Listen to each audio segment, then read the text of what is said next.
আমি এখন আমাদের গ্রামের বাড়িতে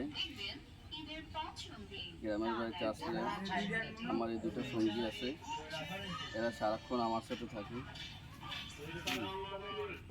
যখন আমি যেদিকে যাব এরা এদিকেই যাবে।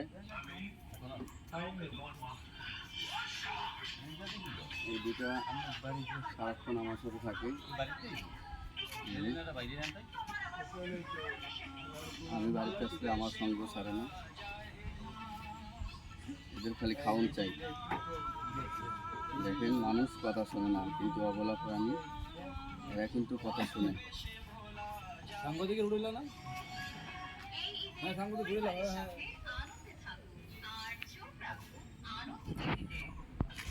এদিকে ধরো, যে এটা আমাদের এলাকার, আমার বাড়ির পাশে গ্রামের স্কুল। আমি ছোটবেলায় এই স্কুলে পড়াশোনা করছি। ক্লিয়ার।